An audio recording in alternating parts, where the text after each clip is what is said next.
So now we have a color statement, exercise 2.21. Two charges q and minus q are located at points 0, 0, minus a and 0, 0, a respectively.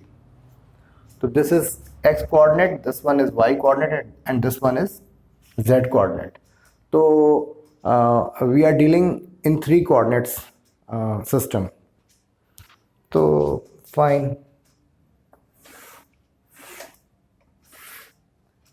इसको आप x axis मान लो, और चूंकि सारे जो point charges जो हैं वो जेड एक्सिस पर लोकेटेड हैं, इसलिए अपन इसको जेड एक्सिस मान लेते हैं. तो माइनस ए मान लिया, ये 0, 0, minus a, and this one is 0, 0, plus a. This is your charge q and this one is minus charge q. अभी इन्होंने पूछा है कि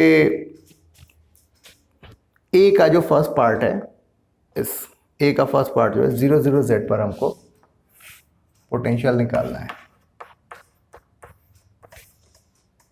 ये बहुत ही सेफ एजम्पशन है कि ये जो z है it is greater than a, क्योंकि ये जो डाइपोल होते हैं इनके बीच की डिस्टेंस नॉर्मली कम होती है. तो जो भी हम किसी डिस्टेंस पर हम पोटेंशियल, इलेक्ट्रिक पोटेंशियल कैलकुलेट करने की कोशिश करते हैं या फिर इलेक्ट्रिक फील्ड कैलकुलेट करते हैं, that is usually I mean in those cases z should be greater than a. ये जो डिस्टेंस है it should be much greater than a. लेकिन ठीक है, अभी इसके बारे में बात नहीं हो रही है, लेकिन ये तो सेफली एज्यूम कर सकते हैं कि z is greater than a. तो ये पॉइंट जो है इसके बियॉन्ड है, इस सिस्टम के बियॉन्ड है. Alright,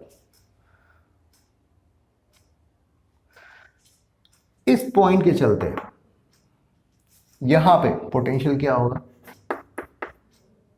1/4 pi epsilon not Q. अब ये डिस्टेंस क्या है, a है, और ये डिस्टेंस क्या है, z है. तो a प्लस z हो गया. ऑलराइट, अभी दूसरा इक्वेशन भी बनाते हैं. v2 क्या होगा, इस पॉइंट चार्ज के चलते यहाँ पे पोटेंशियल क्या होगा, minus Q upon 4 pi epsilon not. इस पॉइंट से है ना, तो आप ये देखो, ये डिस्टेंस z है और ये डिस्टेंस a है, hence this distance would be z minus a, 1/z minus a. Equation number 2, दोनों को आप ऐड कर लो. Excuse me guys, sorry. हाँ, ठीक.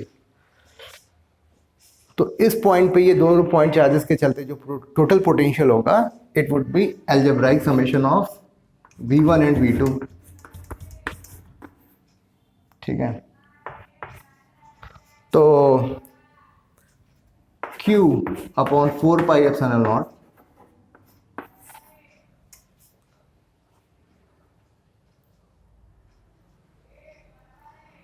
uh, 1/z plus a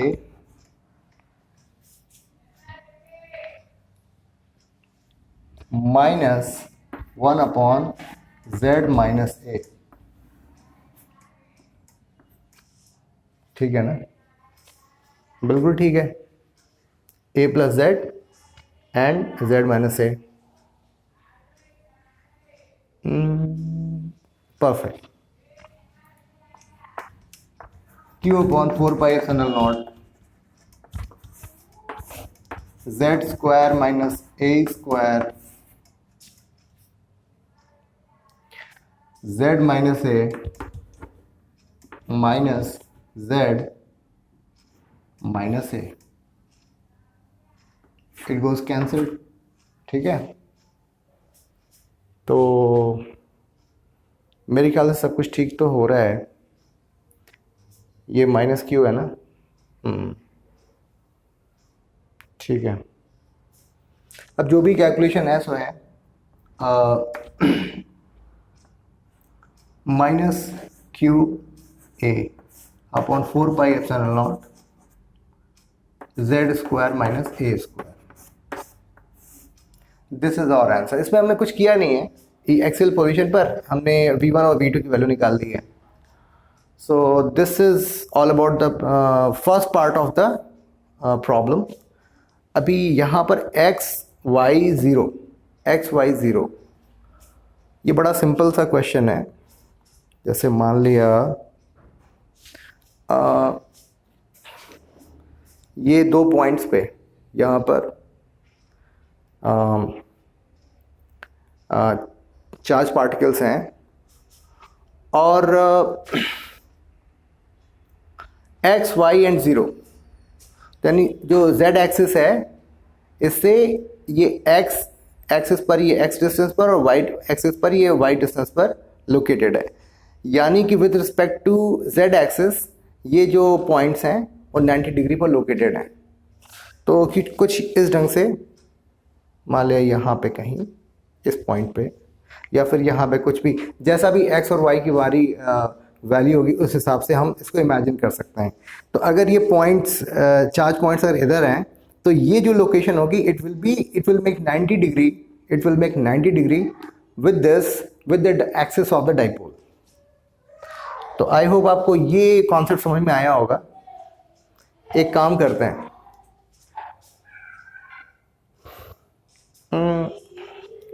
बस इस पोर्शन को हम रहने देते हैं, बाकी जो है इरेज कर देते हैं। ठीक,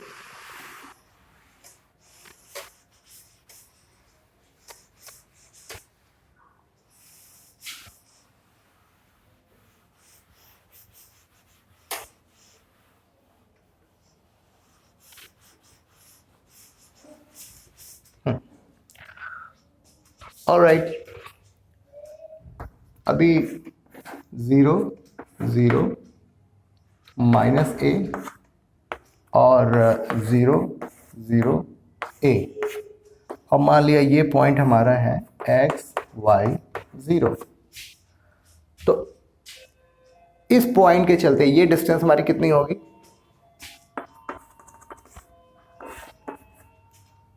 under root x minus 0 square y minus 0 square and 0 plus a square.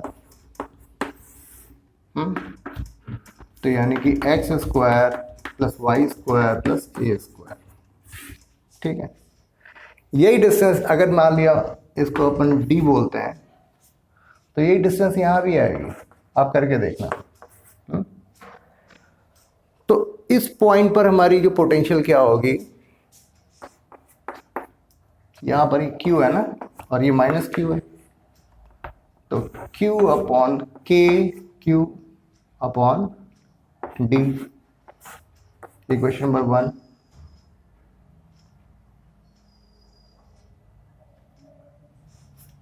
v1 और v2 की वैल्यू क्या हुई, minus k q upon d। क्योंकि ये डिस्टेंस बराबर है ना, hence v would be algebraic summation of v1 and v2, it comes out to be 0। ठीक, तो this was all about the first part of this problem। I hope आपको ये चीज़ें समझ में आई होंगी। ठीक है, अभी बी पार्ट के बारे में हम लोग बात करते हैं।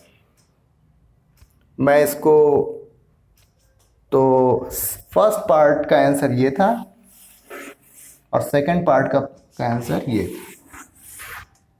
बाकी चीज़ों को इरेज किया जा सकता है।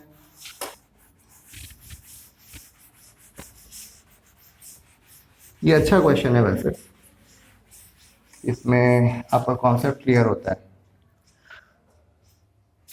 Obtain the dependence of potential on distance r of a point from origin when r upon a is much greater than a। अगर ये दोनों पॉजिटिव नंबर्स हैं डेफिनेटली डिस्टेंस है तो it has to be positive. A अगर इधर आएगा तो आर क्या है, it is much much greater than ए।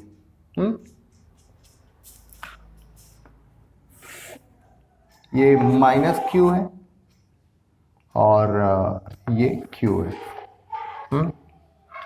और ये डिस्टेंस 2 है। तो इसमें कहने की बात नहीं है, अगर r is much much greater then a तो r जो है 2a से भी काफ़ी ज़्यादा बड़ा होगा, ठीक है। अच्छा, ये इसका मिड पॉइंट है। तो किसी भी पॉइंट चार्ज की जिस पॉइंट पर हमको पोटेंशियल निकालना है, उस पॉइंट को मान लिया ये स्पेस में कोई पॉइंट है, उस पॉइंट को आप इसके डाइपोल के मिड पॉइंट से मीट कराते हैं और आप ये देखते हैं कि कितना एंगल बनाता है ये। तो ये एक फॉर्मूला मैं आपको बता रहा हूँ, तो we will not deal with the derivation part of that formula. तो पहले, क्योंकि उसमें थोड़ा टाइम लगेगा और हमारे पास इतना टाइम होता नहीं है, तो v क्या होगा, 1/4 pi epsilon naught p cos theta upon r square. ये क्या है, r ये डिस्टेंस है, ये इस मिड पॉइंट से ये जो पॉइंट है स्पेस में जहां भी है, तो इन दो पॉइंट के बीच की डिस्टेंस हमारी r है, और यहां पर इस पर्टिकुलर केस में r is much much greater then a, यानी ये डिस्टेंस इससे काफ़ी बड़ी है। वैसे ऐसे यहाँ पर दिख नहीं रहा है, लेकिन इस पॉइंट को आप थोड़ा सा इधर यहाँ कहीं पे लोकेट करोगे तो आप इस ढंग से विजुलाइज कर सकते हो इजीली। फाइन, अब थोड़ा गौर से देखो आप, जैसे जैसे ये, क्योंकि कॉस थीटा है ये, तो कॉस थीटा जैसे जैसे आप एंगल बढ़ता जाएगा कॉस थीटा की वैल्यू घटती जाएगी। तो हमारी पोटेंशियल की वैल्यू जिस तरीके, जैसे जैसे हम परपेंडिकुलर डायरेक्शन में बढ़ते जाएंगे, पोटेंशियल की वैल्यू हमारी कम होती जाएगी, और जैसे ही ये एंगल 90 डिग्री हो जाएगा, दिस पोटेंशियल विल बिकम 0। अच्छा, अभी हम इधर मूव हो रहे थे ना, अब एंगल को थोड़ा घटाते हैं, और जब हम इसी एक्सिस पर आ जाएंगे, इस एक्सिस पर आ जाएंगे, it means theta becomes 0 degree, theta becomes 0 degree. उस केस में क्या हो जाएगा, कॉस थीटा की वैल्यू मैक्सिमम हो जाएगी and cos theta will become 1। तो हमारी v की वैल्यू क्या हो जाएगी, 1/4 pi epsilon naught p upon r square. आप पूछो कि p क्या है, p is nothing but dipole moment, p is equal to q into 2a, distance between these two charge particles. तो इसको देख करके हम कह सकते हैं कि v is directly proportional to cos theta, ठीक है। जैसे जैसे cos थीटा की वैल्यू बढ़ेगी, वैसे वैसे ये v की वैल्यू भी बढ़ेगी, और v is inversely proportional to r square. और ये जैसे डिस्टेंस बढ़ती जाएगी, पोटेंशियल की वैल्यू हमारी घटती जाएगी। सो this was I mean formula based question था। अगर आपको ये फॉर्मूला पता है तो easily you can answer this part of the problem. अभी हमने दोनों पार्ट को सॉल्व कर लिया है, अभी थर्ड पार्ट के बारे में लोग बात करें।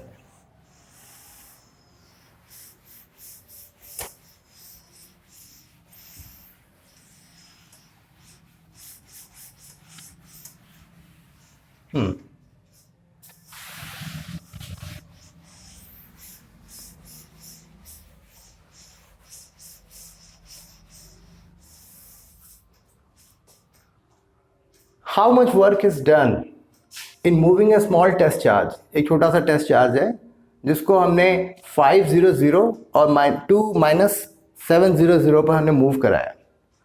तो कॉन्फ़िगरेशन कुछ ऐसा था ना, -q एंड +q, और हमारा x एक्सिस किधर था, यहाँ पर था। तो -700 था और ये 500, ठीक है। अब आप ये देखो, ये जो पॉइंट होगा इस z एक्सिस से, जैसे मान लिया अगर ये z एक्सिस है तो x एक्सिस कुछ यूं होगा, इससे 90 डिग्री पर बनाएगा। तो इस 90 डिग्री पे मैं यहाँ पे मूव, यहाँ से यहाँ मूव हो रहा हूँ, यहाँ से यहाँ मूव हो रहा हूँ। In all cases, in both cases the angle between these 2 points, एक पॉइंट दूसरे पॉइंट तक हमने मूव किया, वो दोनों डाइपोल के दोनों जो चार्जेस हैं उसके रिस्पेक्ट में जो हमारा एंगल होगा वो क्या होगा, 90 डिग्री होगा। तो इस डाइपोल की जो एक्सिस है इससे हम ये एंगल जो है वो 90 डिग्री है, ठीक है। ये मिड पॉइंट है और इसी 90 डिग्री पर जो है ये पॉइंट लोकेटेड है। और मान लिया यहाँ पर होता तो क्या होता, यहाँ पर हम लेके आते तो उस केस में क्या होता है, v would have been 1/4 pi epsilon naught p cos theta upon r square होता है। ये डिस्टेंस लेते हैं हम, लेकिन यहाँ पर ये केस नहीं है। ये जो एंगल है, जो थीटा है, it has become 90 degree now, ठीक है, because these two locations are situated on the x axis, ठीक है। तो इसका मतलब ये क्या हुआ कि cos theta is 90 degree which is nothing but 0। तो v की वैल्यू क्या होगी, यहाँ पर 0 हो जाएगी, v1 इस पॉइंट पे। सिमिलरली v2 की वैल्यू क्या हो जाएगी, 0, क्योंकि इस केस में भी थीटा की वैल्यू क्या है, 90 डिग्री है। अब पोटेंशियल डिफरेंस क्या हुआ, v2 minus v1 is equal to 0। तो वर्क डन क्या होता है, W is equal to Q v2 minus v1।